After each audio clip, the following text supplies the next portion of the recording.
The Bengal files का trailer हम कोलकाता में लॉन्च करेंगे क्योंकि ये फिल्म डायरेक्ट एक्शन डे पर बेस्ड है और कल 16 अगस्त है और इससे ज्यादा उपयुक्त कोई और जगह हो नहीं सकती। विवेक अग्निहोत्री जिन्होंने द कश्मीर फाइल्स बनाई थी, उनकी अगली मूवी पर भी बैन लग चुका है। जी हाँ, welcome back to the new episode of news वाले बाबू, जहां मैं बात करने वालों की जहां पे हमारे देश को आजाद हुए ऑलमोस्ट 80 साल हो चुके हैं। उसके बाद भी हमारे देश की कुछ पार्टियां ही अपने पर्सनल वोट बैंक के लिए, अपने पर्सनल एजेंडास के लिए, अपने रिलीजन को यूज करती है अपने प्रोपेगेंडा के लिए। जब इलीगल इमिग्रेंट्स 10% हो जाते हैं तो ये वोट बैंक बन जाते हैं। 20% हो जाने पर ये अपने राइट्स की डिमांड करते हैं और 30% होते ही नई कंट्री की डिमांड करते हैं। विवेक अग्निहोत्री, तुमने इनका नाम तो जरूर सुना होगा। तो इन्होंने जो अपनी मूवी बनाई थी द कश्मीर फाइल्स, उसके बाद ही अपनी एक और मूवी लेके आने वाले थे 5 सितंबर 2025 को, जिसका नाम होने वाला था द बंगाल फाइल्स। और इन्होंने सोचा था कि हम इसका ट्रेलर लॉन्च करते हैं, कोलकाता में ही करते हैं। सारी परमिशन वगैरह मिल चुकी थी, हॉल वगैरह सब ऑलरेडी अपना प्रीमियर लॉन्च की तैयारी चल रही थी।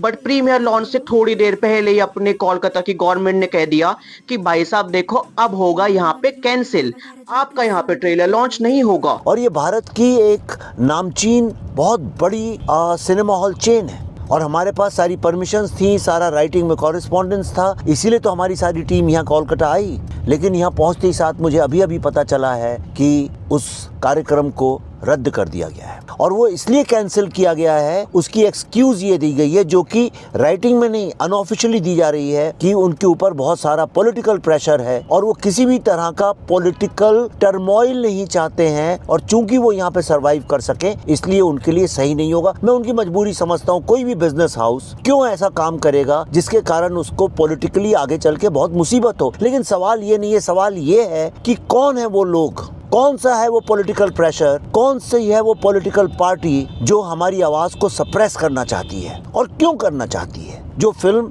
अभी किसी ने देखी नहीं है, जिस फिल्म को सेंसर का सर्टिफिकेट मिल चुका है, उस फिल्म को लोग कैंसिल क्यों करना चाहते हैं। पहले हमारे ऊपर इतनी सारी FIR लॉन्च की गई, जब हमने यह सारा कार्यक्रम किया, इतना खर्चा किया, सारी व्यवस्था की, हम यहाँ पहुंचे तो अब हमें पता चल रहा है कि उस थिएटर में हम लोग अपनी फिल्म नहीं दिखा सकते हैं, फिल्म का ट्रेलर नहीं दिखा सकते हैं। This is very sad. It's a very देखो, मैं तो कह रहा हूँ विवेक अग्निहोत्री को greatest of all time director का अवार्ड दे दो, क्योंकि इकलौता ऐसा बंदा है जो अपनी ऑडियंस को एंटरटेन करता रहता है ड्रामा से, चाहे फिर वो ऑन स्क्रीन हो या फिर ऑफ स्क्रीन हो।